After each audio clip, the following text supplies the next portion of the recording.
Senior Counselor to President Trump for Trade and Manufacturing, Peter Navarro. Peter, always a pleasure. It's wonderful and great to see you again, sir.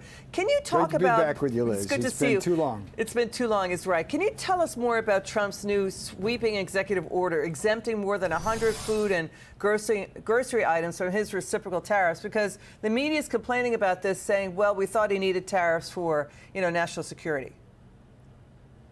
Well, this one's just common sense. If you go down the list, Liz, of all of those foodstuffs that are on there, we don't really provide or grow any of those to speak of. There's a few on there like cattle we can talk about, but chocolate, we don't grow cacao here. Coffee, no, that's Brazil and everywhere else around the world.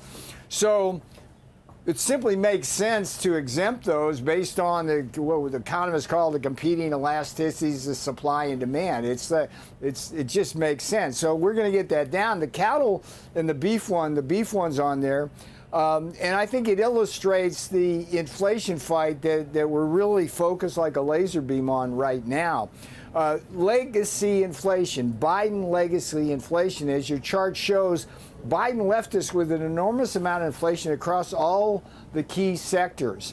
And what we're fighting is sector by sector in the trenches. If you take beef prices and you compare them to chicken prices, the problem we have with beef versus chicken is the lag involved. 45 days from egg to supermarket for chickens. Brooke Rollins at the Department of Agriculture and President Trump, we just got that one out of the way and everything's down on that. But cattle is like a 1.5 to 2 year proposition from calf to supermarket, and is complicated by things like drought. So we're in the short run, we get that on the list. You mentioned, what was interesting, Liz, you talked about 11 million illegal immigrants coming in under Biden. I mean, I think that's low, but if you use the rule of thumb, for every 1 million illegal aliens, that drives up rent by 1%. That's an 11% increase alone because of Biden's open border. And interestingly enough, that's a national average, but a lot of that's concentrated in our sanctuary cities like New York and Chicago. Yeah, so they have and then urban you wonder inflation. why we get Marxist candidates. Yeah, so then they have urban inflation too there. I mean, look, the polls show that Americans are still upset about inflation. Let's talk about the numbers.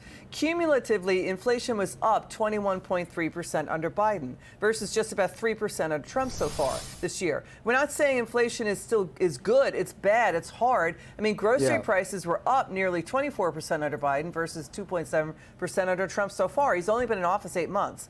Wage growth is outpacing the growth in inflation this year. There's a 4.2% rise in wages versus 3% inflation or so. But what do you make of the Atlanta Federal Reserve Bank model, GDP now, third quarter GDP on target for 4% growth, then picking up again in the first and second quarters? Do you see that too? Well, let's talk about the growth issue. I'm worried about this fourth quarter, what the numbers are going to be. The Schumer shutdown likely shaved a full point, a 1.5 off our GDP growth rate. And that's output that we're not getting back. Yes, we're having a rebound, but I don't want the Federal Reserve to think that we don't need rate cuts now in December, because we do. They should be lower than they are. And we've got to focus on that. So let's see what happens now. But the inflation and affordability fight is key. We don't want to be in the business of telling people that everything's getting better when they're still feeling the pain. We don't do that. But we can explain sector by sector how help is on the way. I think part of what President Trump's going to do tonight is part of that messaging effort to explain what we're doing. I mean, if you look at health care, Liz, I mean, you can throw as much more money as the Democrats want to throw on it. And the problem is the only people who get that money are the middlemen, the prescription people, the insurers, and so on. So, thanks for having me. It's good to talk about this, and let's do this some more. Great conversation, Peter Navarro. Thank you so very much.